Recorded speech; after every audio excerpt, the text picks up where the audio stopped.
자, 안녕하십니까. 오늘 하루도 고생 많으셨습니다.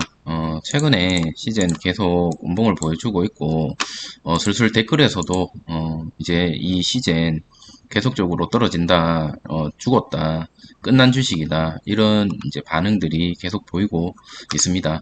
하지만 저는 끝까지 이 시즌에 대한 기업의 비전을 믿고 비대 볼 생각이고요. 오늘 한번 생각을 정리를 해봤습니다. 뭐 다 알고 있는 내용이겠지만 내용을 한번 보시면 일단은 제가 이제 생각하고 있는 것들인데 여기에서 뭐 빠진 것들이나 잘못 생각한 것들도 아마 있을 거예요. 첫 번째는 아직 자사주 매입이 완벽하게 끝나지 않았다라는 거. 그래서 어디까지나 자사주 매입이 물론 주가를 반등시킬 수 있는 그런 중요한 역할을 하지는 않습니다만 이 자사주 매입이 어느 정도 주가의 하방에서 좀 사줄지 아니면 돌파하는 구간에서 사줄지 그거는 시젠 주식 관리하시는 분이 어떤 전략으로 대응을 할지가 관건인 것 같습니다. 자, 두 번째는 다 알고 있는 내용이죠. 하반기에는 M&A하고 코스피 이전. 코스피 이전은 할 것 같습니다. 그 이유는 뭐냐면 코스피 이전을 해야지만 M&A에 조금 더 유리하다라고 보여지기 때문에 시장에서 전문가들이 얘기하기를 M&A를 하기 위해서는 그 이전에 코스피 이전이 선행해야 된다라고 얘기를 하고 있죠. 그렇기 때문에 이 두 가지는 거의 동시에 이루어지지 않을까라는 생각이 듭니다. 물론 M&A 하기 전에 이제 코스피 이전부터 하겠죠. 그리고 세 번째, 자, 델타 변이 증상이 제가 어제 영상에도 말씀을 드렸죠. 일반 감기와 동일하기 때문에 특히나 가을, 겨울이 되면 이 델타 변이 일반 감기를 동시에 진단할 수 있는 멀티플렉스 진단 키트를 가지고 있는 회사 중에 하나가 시젠이죠. 그렇기 때문에 앞으로는 이쪽으로 또 수급이 물량이 몰릴 수밖에 없다. 수출이라든지 이런 것도 마찬가지입니다. 그리고 해외에서 멀티플렉스 진단 키트를 내년부터 이제 공고를 하고 있습니다. 지금 잠깐 한번 외국에 어떤 미국 같은 경우는 하루 확진자가 다시 또 10만 명 이상으로 넘어서고 있습니다. 자, 미국 같은 경우는 최근에 다시 10만 명 이상이 넘어서면서 엄청나게 확진이 많이 되고 있고 여러 나라들이 다시 한번 델타 변이로 인해서 퍼지고 있습니다. 한 가지 불행 중 다행이라고 말씀을 드리고 싶은 게 이 델타 변이가 전파력은 높지만 사망률은 백신으로 인해서 그렇게 높지 않기 때문에 그나마 좀 다행인 것 같고 그런 사망률이 높지 않기 때문에 오히려 사람들이 더 거리두기라든지 이 이제 바이러스에 대해서 공포심이 조금 많이 사라졌고 그로 인해서 확진자가 계속적으로 조금 늘어나지 않을까 이런 생각이 듭니다. 자, 그리고 다섯 번째, 미국 FDA 승인, 미국뿐만이 아니라 여러 군데에서 FDA 승인을 추진 중인데, 특히나 미국의 FDA 승인이 중요한 이유가 이쪽 이제 단가가 좀 높죠. 유럽이나 미국 쪽이 제품의 단가가 높고, 유통계약을 5년 동안 바이오라드라는 회사와 이제 진행을 하게 되면서, 아무래도 다른 업종, 다른 진단키트 업보다는 FDA 승인이 한 발짝 더 빠르게 진행이 가능할 것으로 예상이 됩니다. 자, 여섯 번째는 ROE하고 PER입니다. ROE 같은 경우는 시젠 같은 경우 한번 재무제표를 살펴보시면 아시겠지만 일단 컨센서스 기준으로 2021년에 ROE 같은 경우 50%가 넘고요. 2022년과 2023년에는 예상하는 컨센서스가 엄청나게 많이 떨어지죠. 사실 이러한 이유 때문에 주가가 더 떨어지는 경우도 있습니다. 왜냐하면 2022년과 2023년에는 코로나가 사라질 거다라는 시장에 그런 영향이 끼쳐져 있어서 이 ROE가 많이 떨어져 있는 것으로 보여지고 여기에 대한 시젠이 하반기에 M&A라든지 다른 이슈로 인해서 돌파를 해주지 않는다면 지금처럼 주가가 좋은 모습을 보여주지 못할 것으로 예상이 됩니다.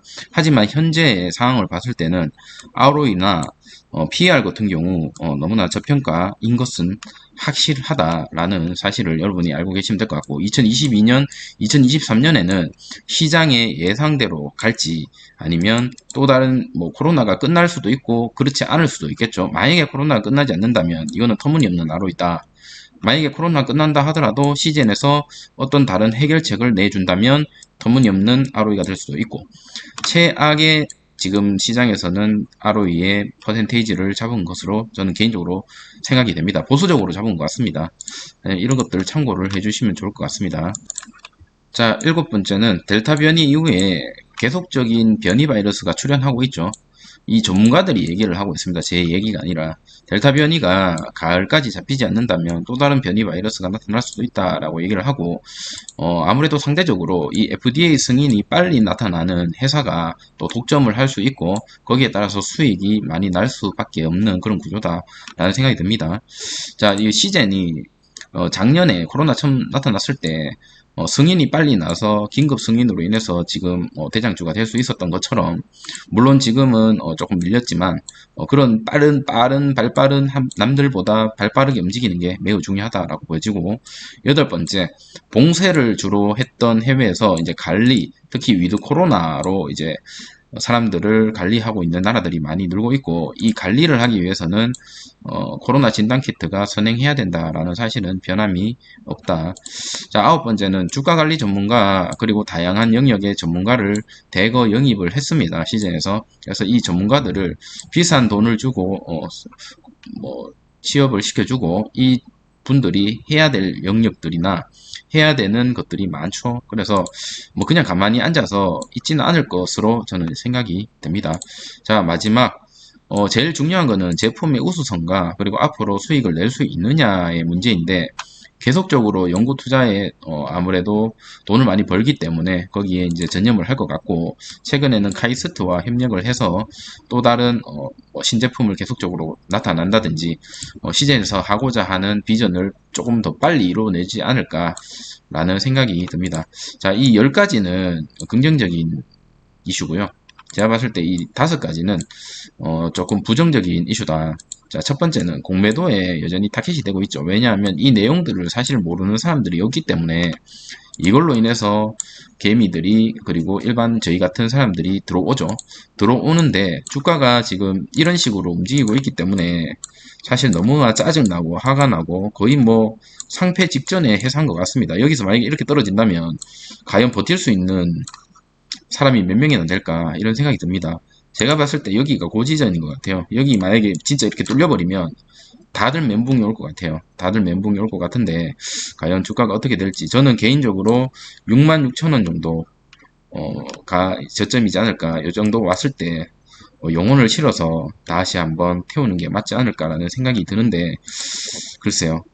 최저점인 59,000원까지 만약에 온다면 여기 지금 시즌에 비중이 많은 저 같은 개미들은 멘탈에 엄청난 저 또한 멘탈에 구멍이 나지 않을까라는 생각이 듭니다. 그래서 개인적으로 여기까지 제발 안 내려왔으면 좋겠고 내려오더라도 여기에서 반등을 좀 해줬으면 좋겠다라는 생각이 듭니다. 한 66,000원 정도에서요.